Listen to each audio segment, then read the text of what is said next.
Hey guys, it's Roderick. I'm here with another review of The Morning Show, Season 3, Episode 3, White Noise. So let's get into it because there's a lot to unpack with this episode. So the first thing is that this episode kind of answered a lot of the questions that I was having in episode 2 about what happened to the black gay guy? Who is this new chick? So I found out after that I did the review for the other episode that the actor Deshaun Terry, his contract was not renewed for the third season, right? So when reading this, I was kind of feeling some sort of way about it. Like just as a viewer, as a black gay man, and there's always this need or this desire to see representation, to see yourself represented, right?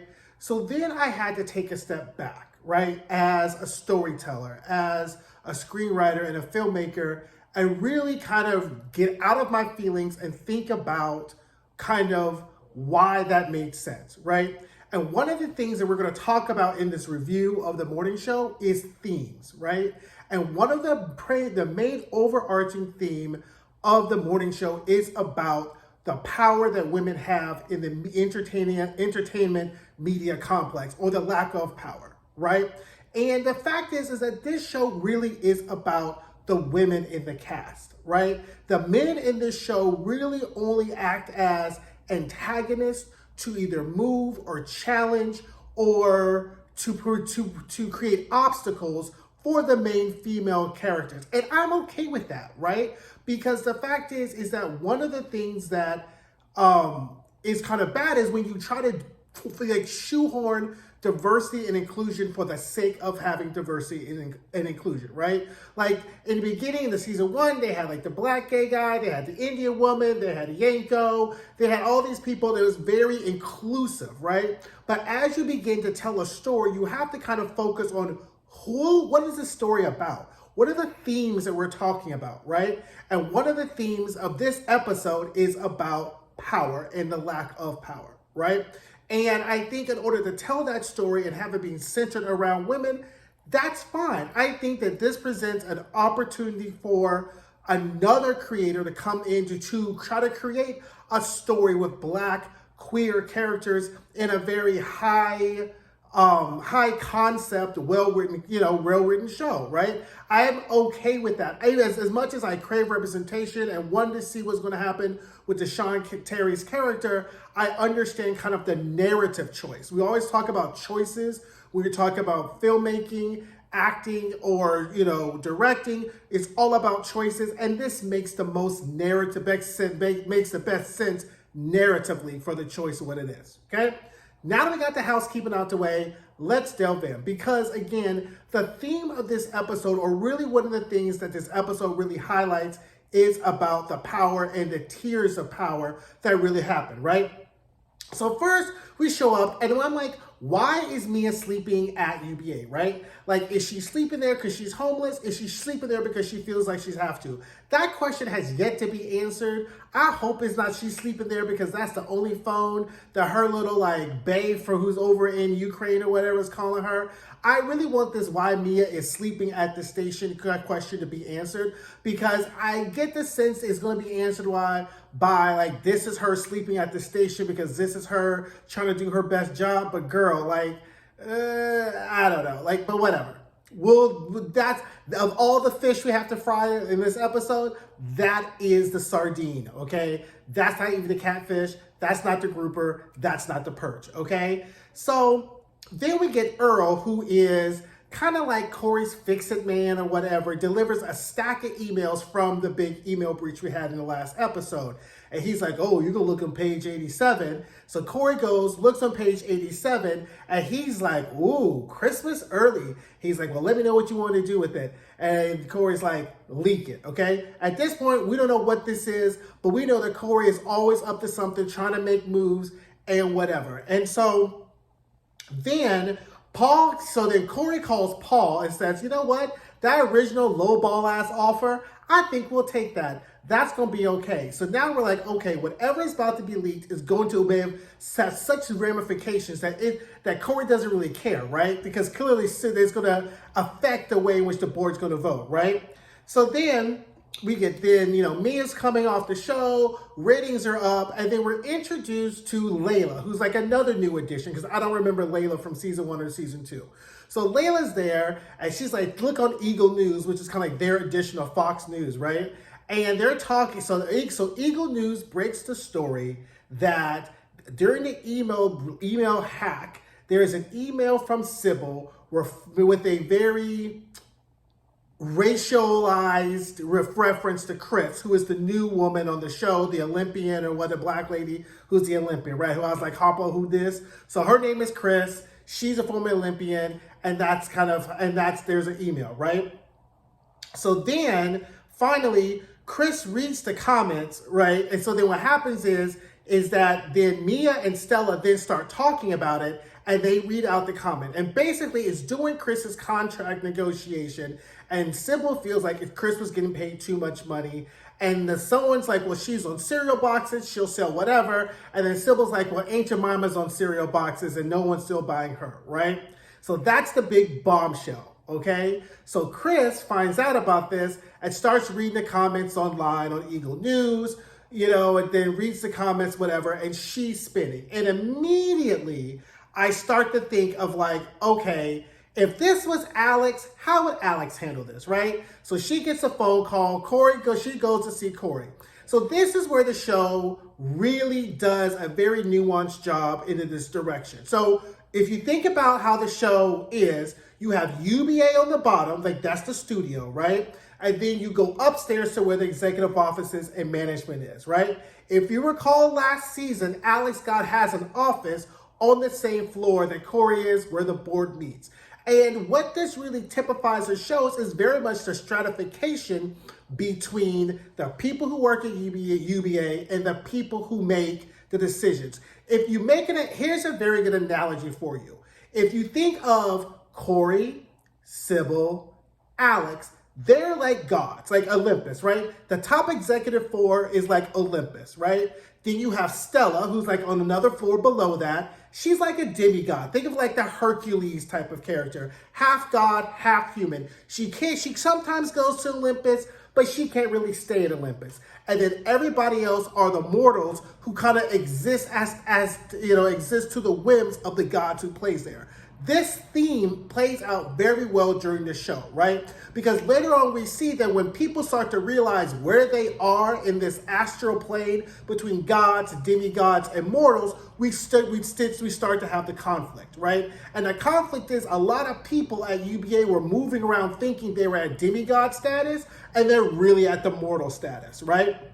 So Chris goes to see Corey, and at this point, Corey does the whole shuck and jive. We really like you. We'll throw you some money. Please don't sue us. We'll do legal. And Chris is just out of her depths, okay? She's like, huh. And I'm like, girl, get it together. And the show does a really great job then of then juxtaposing, right? Chris, who's kind of like this novice to this whole entertainment industrial complex, very much kind of how Bradley was in the beginning, to Alex, Miss White Woman, don't try me because I'm about to wreck this whole shit. So we get to this next scene where Alex comes in to see Sybil. She's like, thank you for seeing me. She's like, well, bitch, of course I'm going to see you because I got to do TMS 5 days a week until upfront.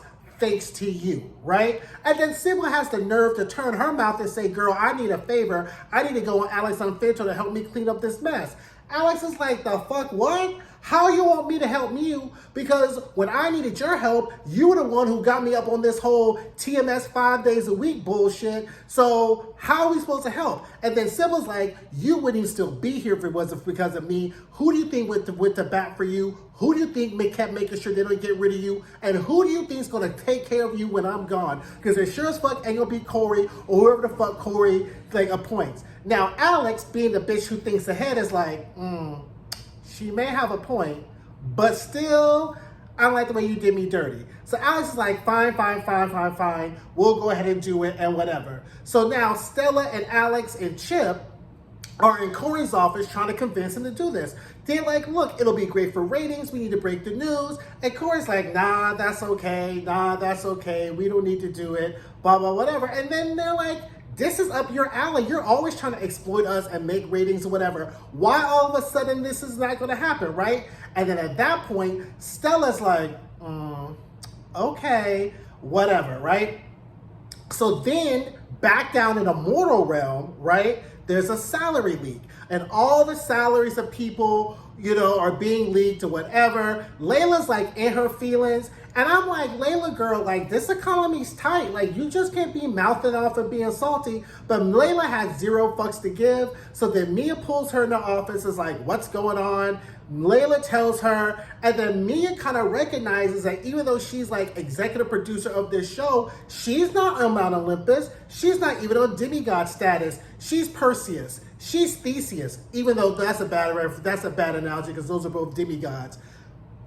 She's Pandora. You know what I'm saying? Like, she has no godly status. She's on the mortal realm. She very seldom goes to Olympus. When the gods talk to her, she has no back talk because she has no pull. And then Mia starts to realize where she is and how much power and a lack thereof that she really has, right? So then, Mia and Stella have this conversation. They're like, oh, we're going to go get drunk, whatever. Because pretty much Mia's like, I'm just a cog of this machine, and I really thought I was more important. And Stella's like, I don't know what to tell you, girl, like, whatever. So Stella's like, oh, we're going to go get drunk. We're going to call Chris. Meanwhile, Chris is back at home feeling sorry for herself, laying on the floor. And it was nice to see, like, the black family. She's here, the husband be participating. The show does the show saw the assignment and fulfilled the assignment, right? Like, they did what they needed to do, right?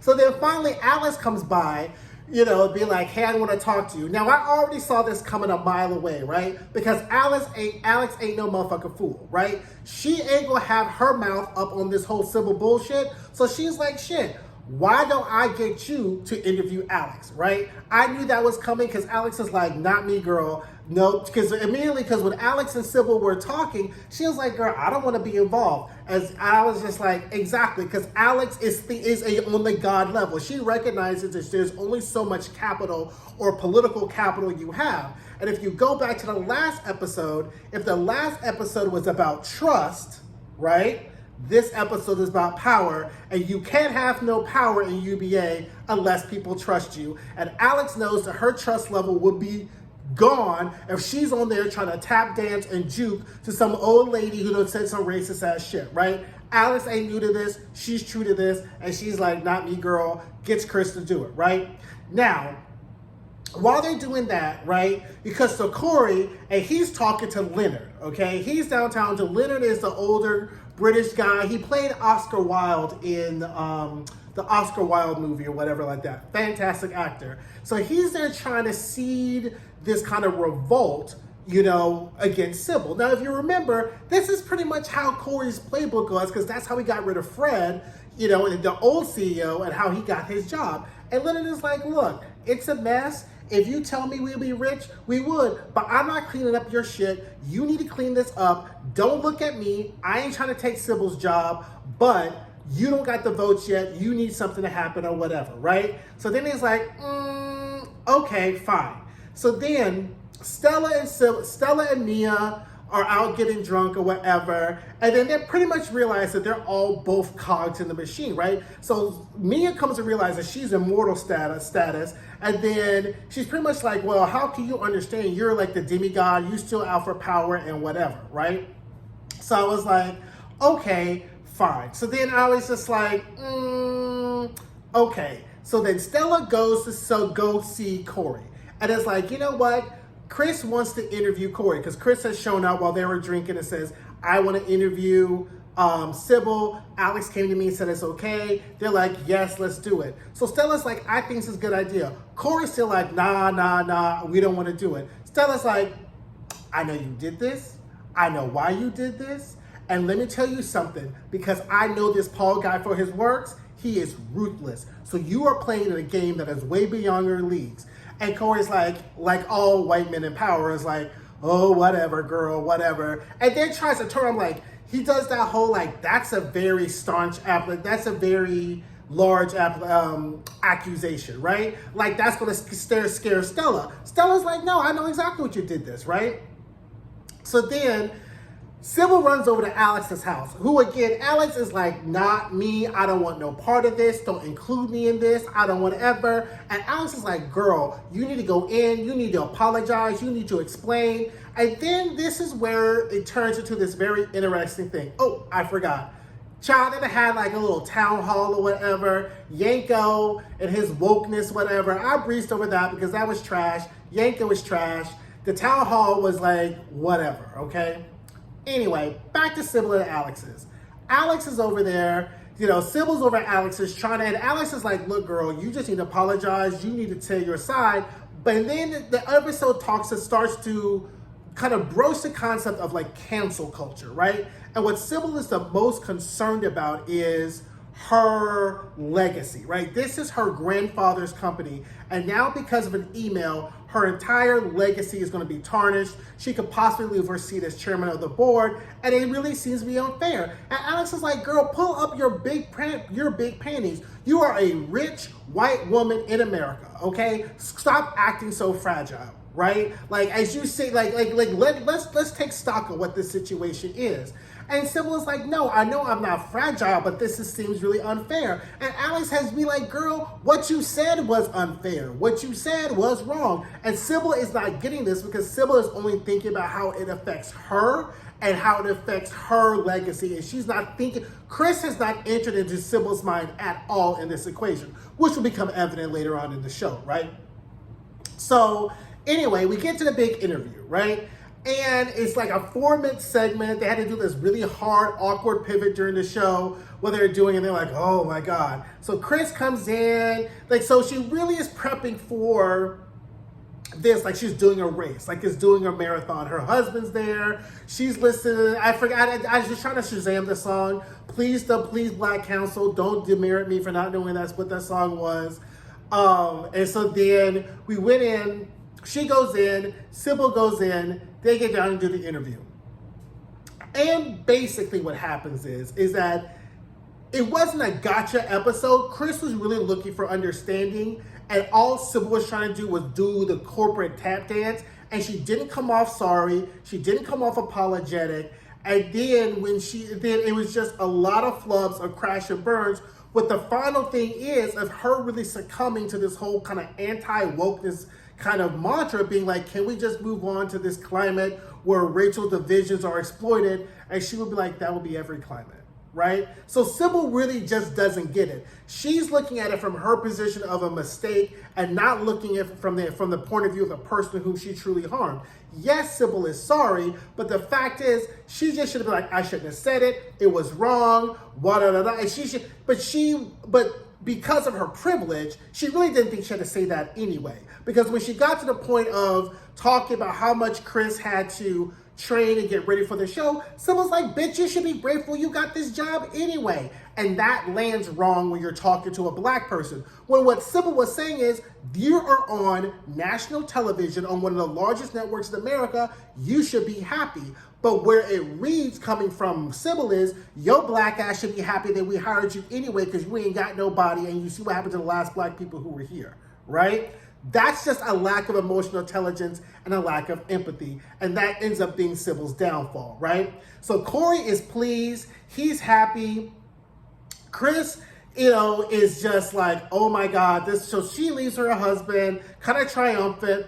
So at the end, Mia gives Layla a promotion to be anchor producer because one of Chris's complaints was that she doesn't have a producer. And Mia's like, it's really hard for us to get a producer. And Chris is like, I wonder why. Implying that nobody wants to be the anchor producer to the black person, to the black woman, even though you had a black man that was on the black gay man on the show, but he must have had a producer. But whatever. So at this point, Corey's doing his victory dance. He has his assistant find Paul. Paul's in Soho. Corey goes down and has a little rumble with his little person or whatever like that at the door because there's a private event and Corey's not invited. He's like, Paul's invited me.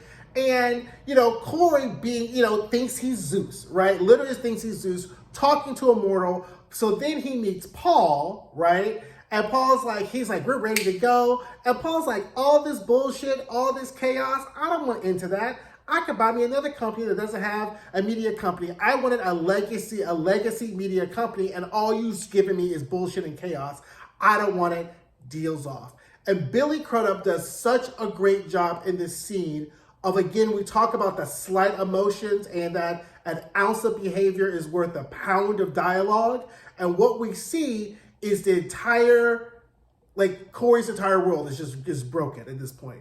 Because Sybil got voted out, and Corey walked by and was smirking at Sybil. And Sybil was like, you nasty ass motherfucker. And Corey's like, yeah. But now look what happened, right? You got rid of Sybil because you thought you were going to get this deal. Because remember, UBA Plus is over leveraged, right? There's no more money. That's why these cost-cutting measures were put in place and why the black people at UBA were getting paid less, because they're trying to cut money and they decided to cut the money from the black people. So Corey is doubly fucked because now he does not have a buyer and they're running out of money, and the only other person who could have been his ally who could have solved this problem, he just got rid of. So we don't know who the board is going to put in as chairman, and whoever they put in as chairman may or may not be someone who Corey likes. Who do y'all think they're going to put in as chairman? Do you think it's going to be Paul? I think Paul did this whole situation because he's like, not only could, I was like, why buy it if I could be the chairman and run it, or I could be the chairman and buy it at a cheaper cost? I feel like the email hack Paul was behind. I think Paul sent it to Corey. No, I think he did the email hack, made sure Corey found it, knew what Corey was doing. This has been a belong game by Paul all along, and until I see some evidence, I won't be convinced. But I love the kind of reversal of fortune that the morning show does. And it does this quite frequently, where they take the characters, place them where they're literally at the height, at the crux of what they want, and it becomes flipped, right? If you think about the first episode in the first season, when Jennifer Aniston is having her, like, you know, Joan Crawford moment at the board, and she picks Bradley Cooper, and then Bradley comes in, and the situation is flipped, right? So the show really does a good job of never allowing the characters to fully get exactly what they want, and they meet these crushing defeats that are so palpable, that are so credible, that is what makes the show such a great show, because you're just like, oh my God. Because I thought sure Corey was going to win. He's going to get Paul, Paul's going to win in. And nope, that's not happening. So what's going to happen? What's going to, where's all this going to play? And child, we didn't even see any of Bradley this episode, child. She's probably with another lesbian laid up or whatever. But this, I like the tempo. I love the pacing. I love how the show switches between the drama of the institution of UBA to these characters. Again, the theme of this show really, is about power. It's called White Noise, but I love how the show really exploits the tiered level of power and how those tiers always somehow seem to align with race and with gender. So, fantastic episode. Bravo, The Morning Show. Again, I continue to love this show. I continue to love watching it. Don't forget to like. Don't forget to comment. Don't forget to subscribe. What did y'all think of this episode? I really want to hear you guys' comments on what you thought. And I will see you guys later this week or early next week with episode 4. Okay, bye.